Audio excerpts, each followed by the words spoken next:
Okay, 7:27, and okay, 7. I guess if you're out there, say hi, and hopefully we get a nice turnout tonight.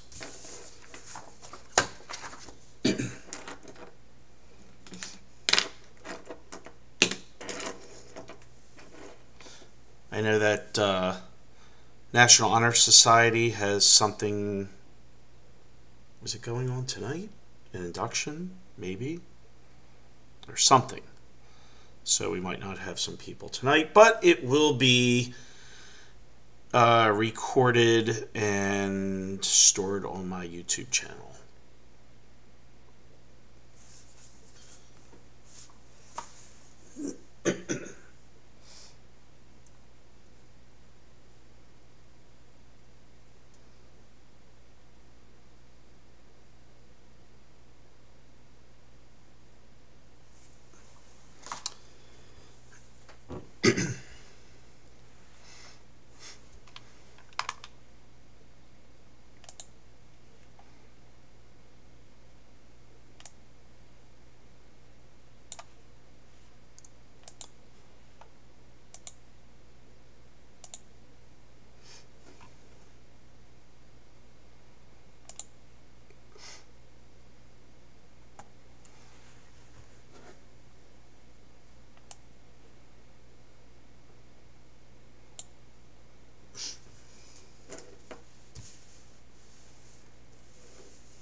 Okay, and we're ready to start in less than a minute. Yeah, I thought that NHS was tomorrow because Jake kept saying that he had some rehearsal or whatever, but anyway, it's all good.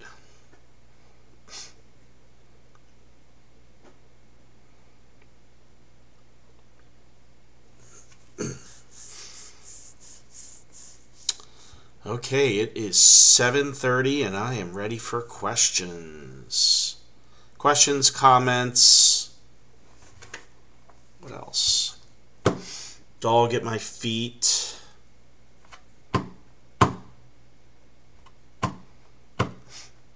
Crickets chirping. There's several of you out there.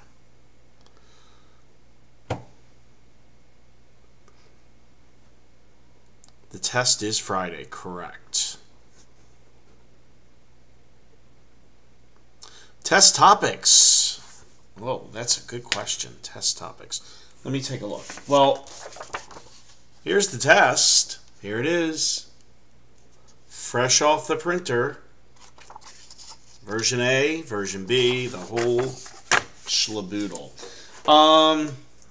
Okay, let's go to test topics.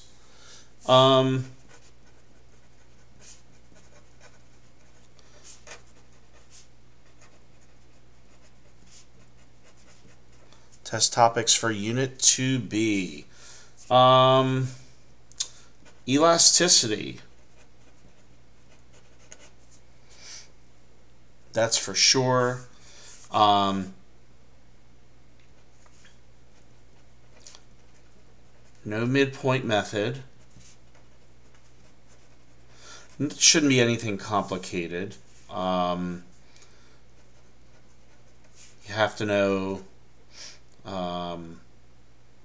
price elasticity demand, price elasticity supply, which is, it's the same equation. Cross price and income.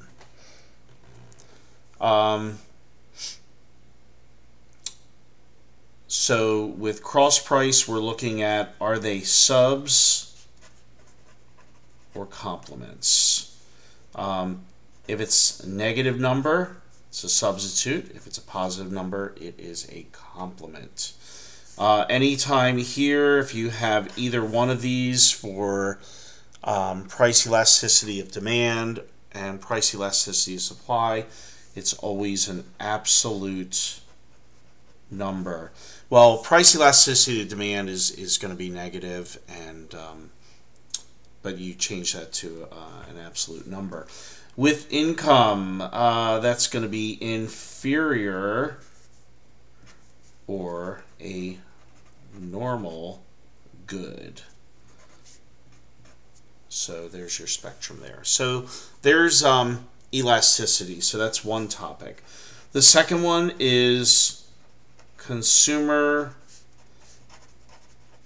and producer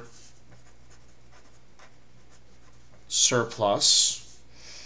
3,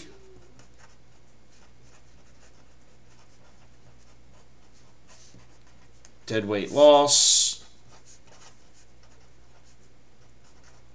quotas,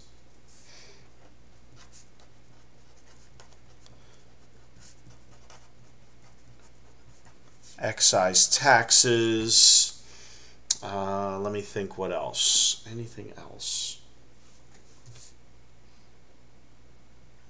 Oh,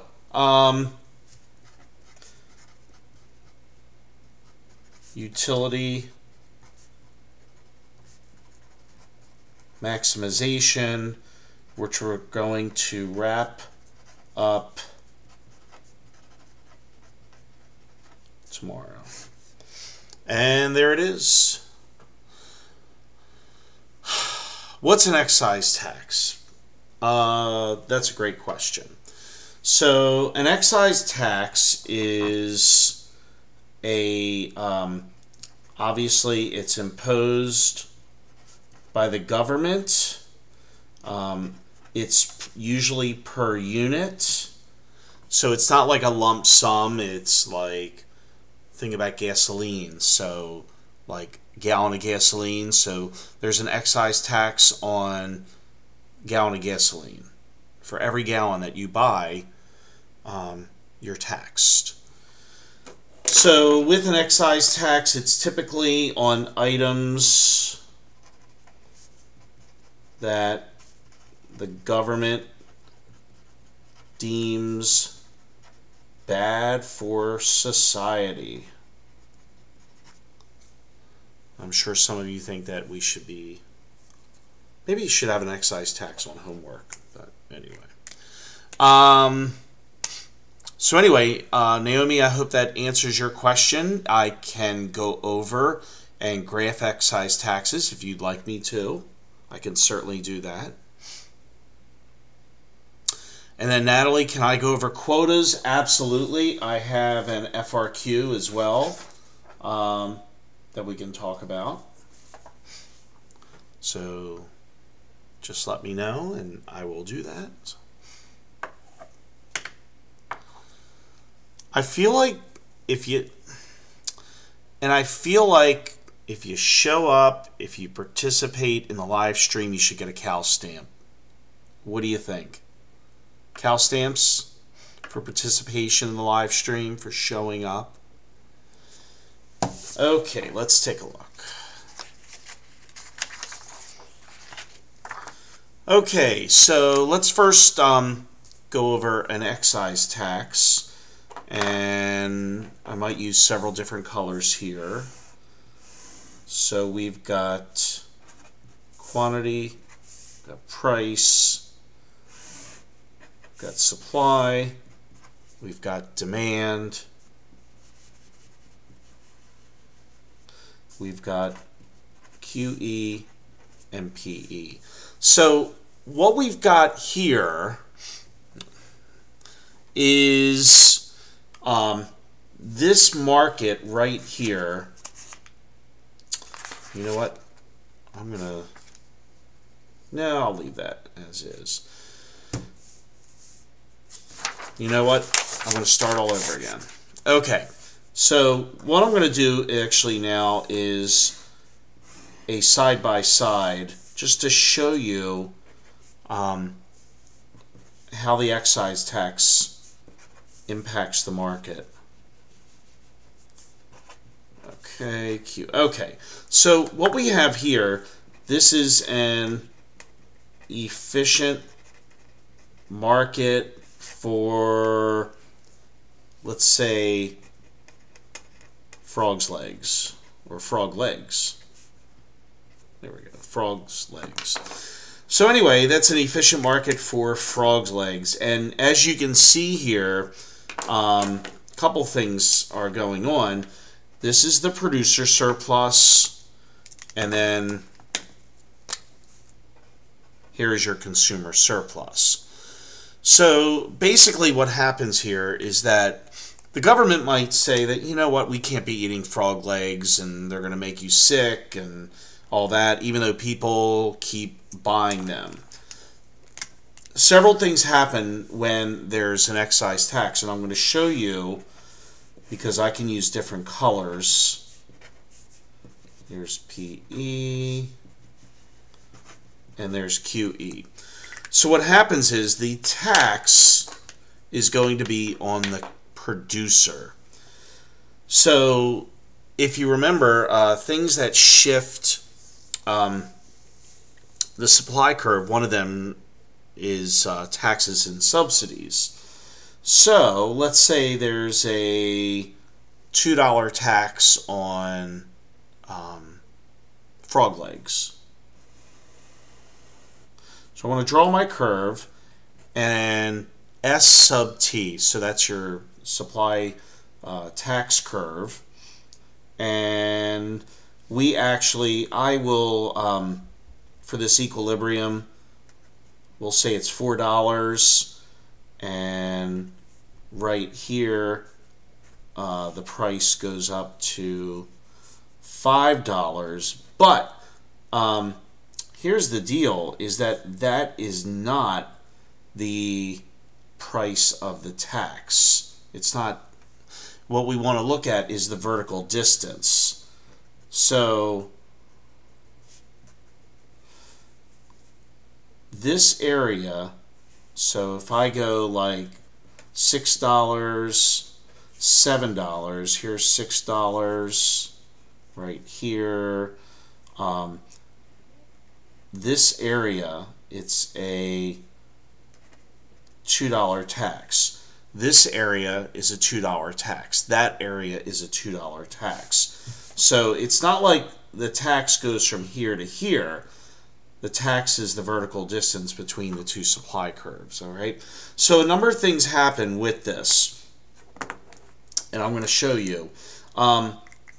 Number one, we've created an area of taxation, and I'm going to outline this area right here. Okay?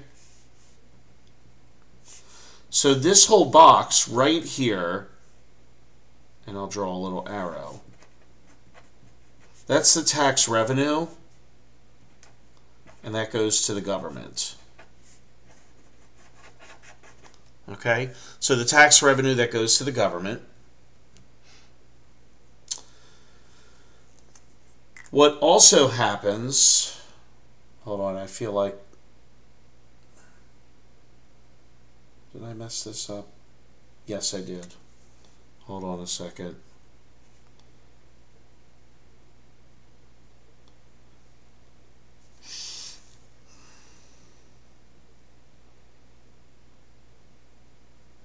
Oh, no, I didn't. I did not mess this up. Okay, we're good. So a couple things is this whole area is consumer surplus. This whole area is producer surplus. So what has happened here is that it's driven what's called a wedge. This is your tax wedge. It's sort of wedged out the consumer surplus, and it's wedged out producer surplus as well. Okay? So a couple things. There's less consumer surplus and less producer surplus. It's also created some inefficiencies, and that is this triangle right here is dead weight loss. And we can measure that. That's the area of the triangle as well. We can also measure the area of the triangle for the producer surplus and the consumer surplus. And the last thing that an FRQ might ask you, who bears the burden of taxation? Well, you go to the tax revenue box and you go to the original equilibrium. You cut over. This part is consumer bears the burden, and the producer's burden of taxation. And we would measure all of this in dollar amounts. So just letting you know here. So that's how we go from an efficient market to a market with an excise tax. Now, the burden of the tax can depend. Now let's see who remembers what can happen. Actually, if you go back to some of my slides on our Canvas page, remember that the incidence or burden of taxation often depends on the slope of the demand curve. Okay? So, for instance, right here, this is pretty equal. However,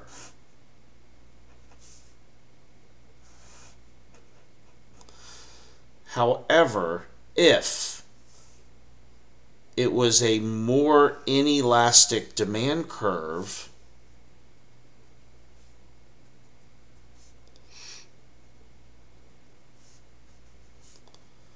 the consumers are going to bear much, much more on the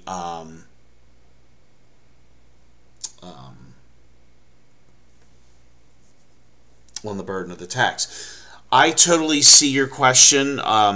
Remember, it's more or less really the burden of taxation. It's not necessarily, I mean, they do call it like who pays for the tax.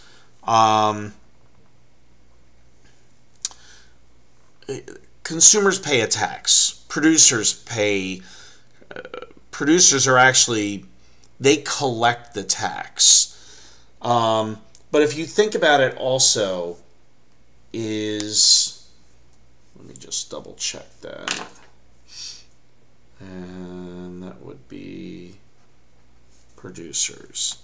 So if an excise tax is placed on producers, why wouldn't the burden be always on the producer? Right. That's because if you think about if something is more inelastic, and that curve has a steeper slope, that means that tax wedge, and it's all conceptual here, that tax wedge right here, because of the slope, is going to be greater. That means that consumers, they're still going to buy the product, and because they're still going to buy the product, they're going to be impacted more. The price isn't going to affect them. They're still going to buy the product, therefore they would bear more of the burden of the taxation. I know it's crazy, it sounds weird, and it doesn't make sense, but that's the way it is, unfortunately. So, Naomi, does that answer your question? Let me see who we have in here today. I know there's 7 in here, but I got to see who gets cow stamps tomorrow. So 1, 2, 3, 4 of you. Okay. So Naomi, hopefully, does that answer your question? I hope.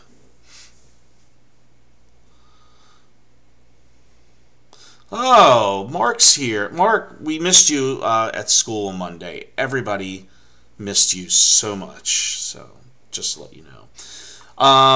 Well, Mark, I am going to go over quotas right now because your friend Natalie asked previously about going over quotas. So, I will do that.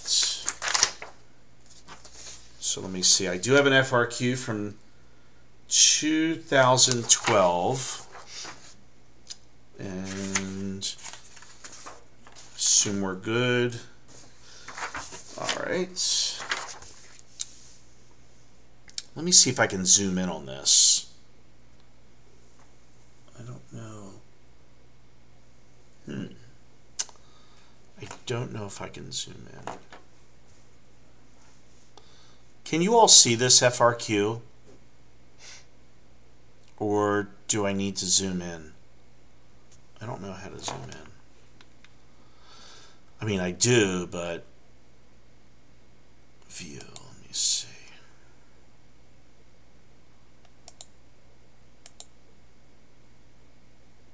Oh, I can't see it. Okay. Let me see if I can make this a little bigger. Cancel that. I don't want to mess things up here. LED, that's autofocus. Oh, this might help.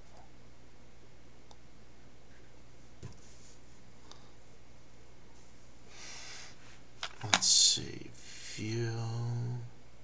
Oh, it's blurry.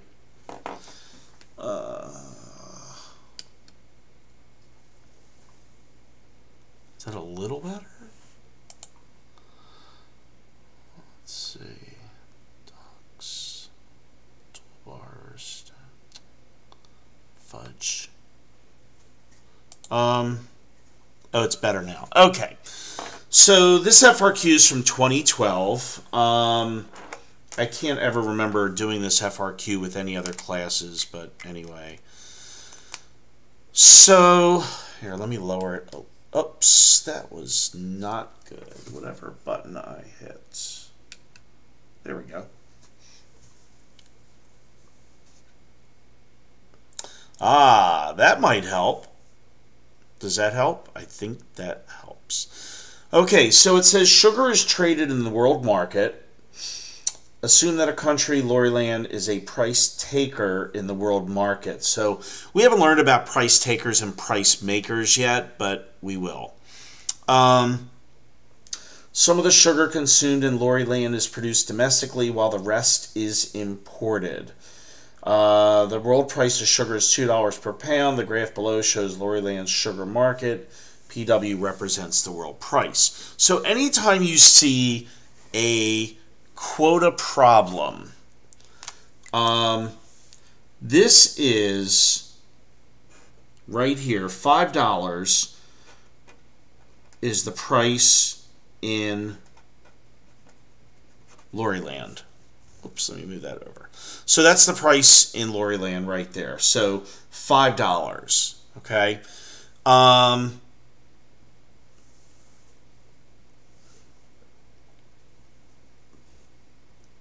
And the quantity, millions of pounds, is 8, okay? So the first question asks, at the world price of $2 per pound. So domestically, we can make pretend we live in Loriland, okay? So we're charging $5 for sugar, okay? Now, around the world, sugar is a lot cheaper. And it says right here, $2 is the world price. So that just means world price. So sugar is a lot cheaper around the world, okay? So at the world price of $2 per pound, how much sugar is Loriland importing? Well, what happens here is that at $2, Loriland can supply 2 million pounds right here, Okay? However, at $2, Loriland wants 14. The problem here is that, I know it's a little blurry, sorry. Let me move that out a little bit. That might help.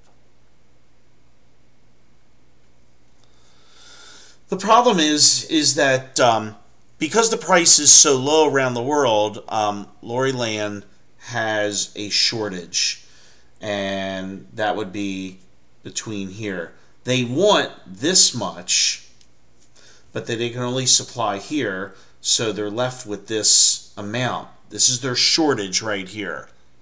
So the shortage, they would import 12 million pounds of sugar, and that would be 14 minus 2 equals 12. Okay, so that's the amount right here that they're going to import because they get the world price there. Now, Loriland imposes a per unit tariff on sugar imports, and the new domestic price, including the tariff, is $4. Okay, now, so there's a tariff. So if it's a $2 tariff, oops, the price is going to be right there at $4. Okay, so at $4, and this is one of the, this is a short FRQ, which means it shouldn't take that long, especially if you know your stuff. So at $4, we would go across, and right here, now at $4, they're going to produce 6 million pounds. Okay. Now, at the tariff, they're going to ask for the domestic consumer surplus for Loriland. And they're asking you to show your work. So, but anyway, what happens here, what you have to do is all this right here is going to be your consumer surplus right there. Okay? So all that is your consumer surplus. So what you would have to do, you would sort of have to separate this. So that would be 2 and 6. That's 12 for the box. And then 3 and 6 is 18 and 9, because that's half of that. And that should be 21 for that. So you're taking the 1/2 base times height for the triangle, and then you're computing the area, the revenue, or actually the surplus. So that's 2 times 6 is 12. And then here again, 3 times 6 is 18 divided by 2 is 9. So that should be 21 for the new consumer surplus. Now they want the total tariff revenue collected by the government, and you must show your work. Okay. Let's see. Everybody following along okay now?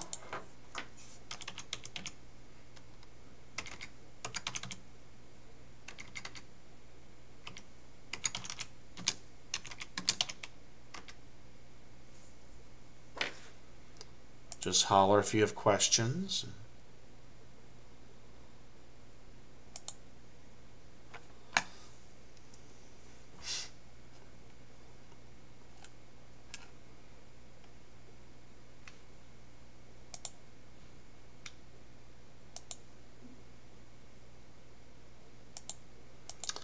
Just want to double check that I've got these correct. That would not look good if I got those answers wrong.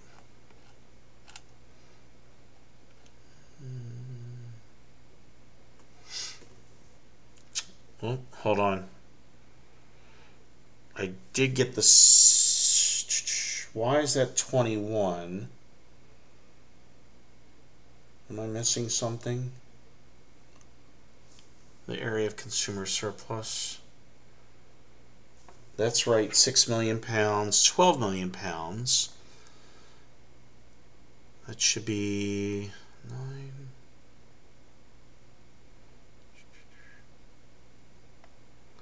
Calculating domestic surplus. I feel like I'm missing an area.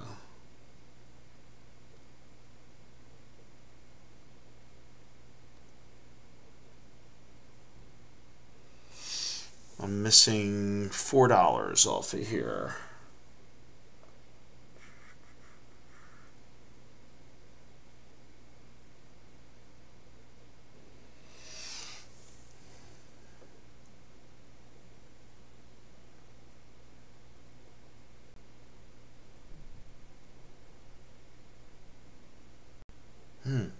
Okay. Well, anyway, we'll go back to that. So now what we have here, that should be your producer surplus. And let me see, 4 times 2 is 8. This area right here is going to be the third one, the total tariff revenue. So that's going to be $2 times 4 equals 8 million. Okay, 10 minus 6, 4 minus 2. Okay. That's a good question. Maybe because of the deadweight loss. I don't know. That area of deadweight loss is 2 times 2 is 4, but divide that by 2 is 2. I feel like I'm missing something off of there, and it's bugging me. Why does consumer surplus cut off at the 6 million pound line? Why doesn't it continue to the 8 million? Oh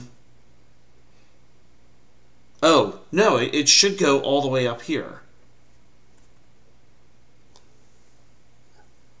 Yeah, because it goes from 9 to 4. That's correct. So 9 to 4. 9 minus 4. Oh, I know what I didn't do. It's got to come all the way out to here in blue. Okay. All right, all the way out to here. My bad. Sorry about that. All this is consumer surplus. All that's consumer surplus right there. Now that takes me to 25. So 9 minus 4 is $5, and then 10 minus 0 is, so that's going to equal 50 divided by 2 equals 25. Sorry about that, gang. So what happens here? That's all consumer surplus. This would be your deadweight loss, and that's the tax revenue right there. Okay, we're all good now. At the world price of $2, what per unit tariff maximizes the sum of Lori Land's domestic consumer surplus and producer surplus? And anybody want to give a stab there?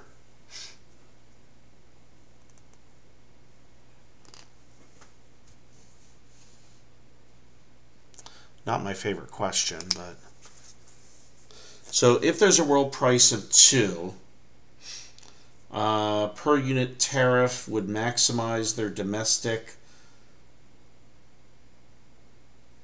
consumer surplus, and that one would be at a price of 0. So if we came down, actually if we came down to right here, it would just totally maximize it, the sum of everything. Anyway, not my favorite question on C. I think that with A and B, I think that's definitely that's very much doable there. Will that area always be the tax revenue? Yes. When you go, if they give you a question like this, they'll go from market price to world price to tariff. So when there's a tariff right here, what that does, all this is consumer surplus. Producer surplus doesn't change, but here's your tax revenue and your deadweight loss on both sides. So yes, that area, that's a different tax revenue area than if there's a like an excise tax problem that I did for Naomi before. So okay, any other questions? So we've gone over excise taxes, we've gone over quotas. I'm going to raise this up just a little bit. I think next time I'm going to have to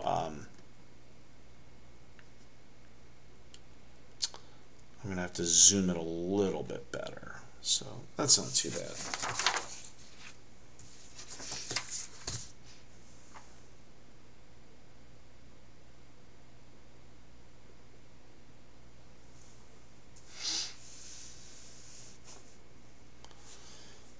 Any other questions that you have? We've been on for, how do you, per unit price for parts? Let's go back to part C. There we go. Given the world price of $2, what per unit tariff maximizes the sum of Lori Land's domestic computer surplus and producer surplus? Actually, that does not look blurry now. Here's our world price. And if there's a per unit tariff.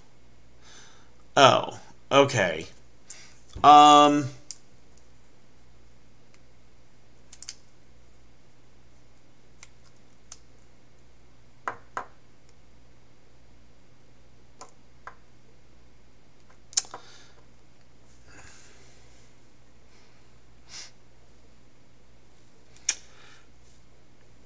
I'm not sure on C, and I think what I need to do is look into C.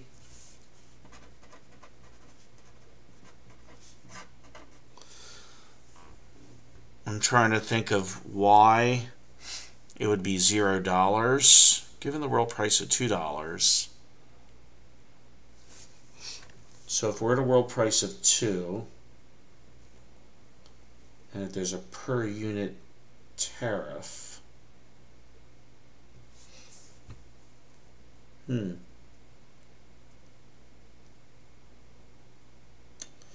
yeah, I'm not sure about that. I'll be totally honest. So I will look into that answer. And we will move on to the next question. Or actually, I could maybe look that up real quick.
Hey guys, it's Will from Learnerator. And actually, the guy from Learnerator economics FRQ section with question number 3. If you give me a 1 minute, I'll take a look to see what he says. The quantity supplied and the quantity demanded. Yes, I do have an elasticity FRQ. We had 10 minus 6 mil, and therefore 4 million times 2 is 8 million, and that is your... Alright, so if you give me a second... What we saw was that your consumer decrease in the consumer surplus from imposing a tariff. And what we need to think about is what would the consumer surplus and producer surplus be in the case in which we have it set at world price equals 2. Well, in that case, we would actually have an even bigger area in that we would see that the consumer surplus is actually this entire triangle. So you see that there's this huge triangle consumer surplus, and then there's a tiny little triangle of producer surplus right here. But what you need to account for is that in the case where we set price equal to the world price, we have such a huge gain in consumer surplus that overall, if you were to add it for total social welfare, so total welfare equals consumer surplus plus producer surplus, we would know that at the world price of $2, the consumer surplus is substantially larger than the tariff, or any tariff that you could impose. I mean, you can think about this. If we were to impose a tariff of, $4, you'd be set here, and your consumer surplus would keep going down, your producer surplus would go up. Therefore, we would want to actually set a tariff of $0, and that's because at that point where we set a tariff of $0 and set it to the world price, we actually see the highest amount of consumer surplus, and with a tariff, you may increase the producer surplus, but the decrease in consumer surplus is substantially bigger than that increase in producer surplus. So that's the way that you'd explain it. The increase in producer surplus is going to be, the increase in producer surplus is going to be much less than the decrease in consumer surplus. And so that's pretty much it for this question. Pretty simple, just going over tariffs and the... Okay, so for this one, what they're saying is that if the world price is $2, basically what happens is we have this whole big area of consumer surplus, and then this little area is producer surplus. So what happens here, consumer surplus has increased, producer surplus has decreased. So any type, if there's a per unit tariff of $0, it's going to maximize this whole entire area. And but they were mentioning the fact that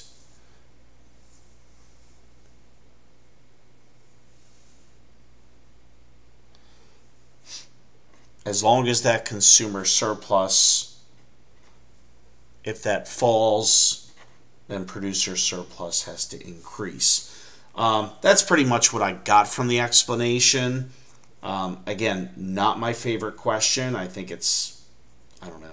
I thought they could have done a better job with that. But anyway. The amount of tax paid by producers and amount, not for this problem though. No, you're not going to see it on a quota one. You'll see it on the excise tax one from before. Okay, let's go to the other one. This is for an oldie from 2004. So not really a total FRQ here, but it just gives like examples. So they want you to do, you're drawing several different graphs here. The supply curve is upward sloping right there. There's quantity and price. So you would want to call this A. So in industry X, consumers buy the same quantity no matter what the price is. Using a correctly labeled graph, show what happens to the quantity sold when the tax is imposed. So what happens here, no matter what the price, consumers will buy the same quantity. So here is your demand curve. This is inelastic, perfectly inelastic. Okay? But what happens here, then the tax is imposed. Okay? What's going to happen here is that consumers will bear the entire burden of this. Okay? So that's with A. With B, you have industry Y. Same thing here. You're going to draw the graph. Upward sloping curve. But it says here, what happens to the price of the good? Oh, the market demand curve is perfectly elastic. So now we're here. Okay? Here's your supply. I actually drew that in blue. So there's your tax right here. And the burden would be for the producers. Okay? All right. And then for C,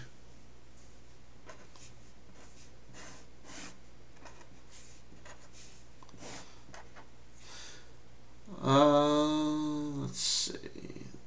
The market demand curve is downward sloping. Using a correctly labeled graph shade the area that represents total tax revenues. So I didn't do all my shading and graphing, but here's ST, and I would shade that in all right there. And with this one, it looks like that would be consumers part of the tax, and that would be producers part of the tax. But this was, 14 years ago, and it was pretty easy FRQ. I mean, you could probably do that in about 5 minutes if you're, on top of things. So anyway, that's an elasticity one as well. Don't forget you can practice on reviewecon.com. Has some great interactive items to practice with. Any other questions?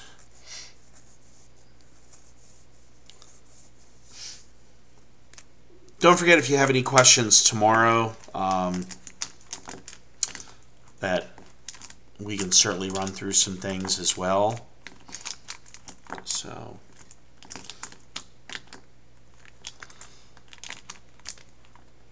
we'll give everybody a moment if they have any other questions or concerns. Last minute item. Well, we have another day, so that's good.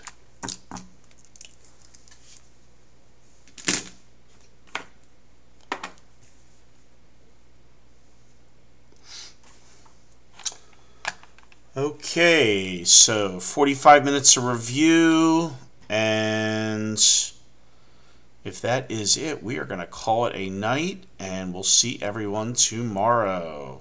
Sayonara.